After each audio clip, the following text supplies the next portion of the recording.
Isang mapagpalang araw sa ating lahat. Gagawa ako ng lumpiang Shanghai or spring roll. Ito ang aking mga sangkap, kinchay, carrot, sibuyas at bawang. Inisles ko lang lahat ito ng sobrang pino at pinaghalo-halo ko na nga lahat. Ito lang ang ginawa ko at kailangan lang haluin ng maigi. 1 kilo giniling na pork. At nilagyan ko rin ito ng isang itlog. Nilagyan ko ito ng oyster sauce. At soy sauce. At naglagay rin ako ng sesame oil. At flour. Ayan. At nilagay ko na nga lahat yung mga hinalo ko na mga sangkap. At, of course, nor seasoning. Ayan. Nilitan ko lang. At saka, bell pepper. Naglagay rin ako ng konting asin. At imimix ko lang ito lahat. Kailangan imix ng mabuti para talaga mahalo ang lahat. Ayan. Ganito lang ang ginawa ko. Kailangan mix. Kailangan hindi ka tamad maghalo. Ayan. Halo-halo lang. At ito nga, naglatag ako dito ng cling. Wrapper cling. Dito ako balot. So ito na. Binalot ko na. Ganito lang ginawa ko, mga kayam. Ayan.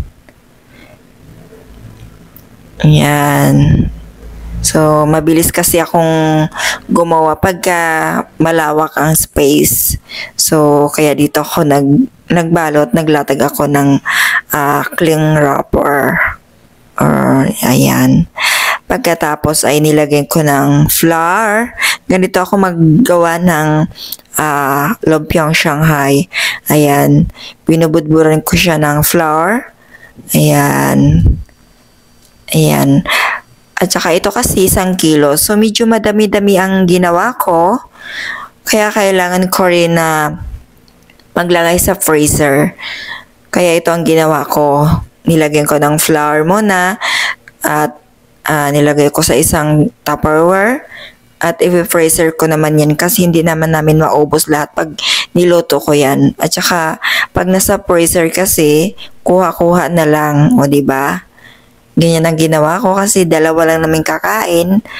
Pangatlo ang aking little one. So, ganyan lang. Ayan. Ito magtagal na to sa amin.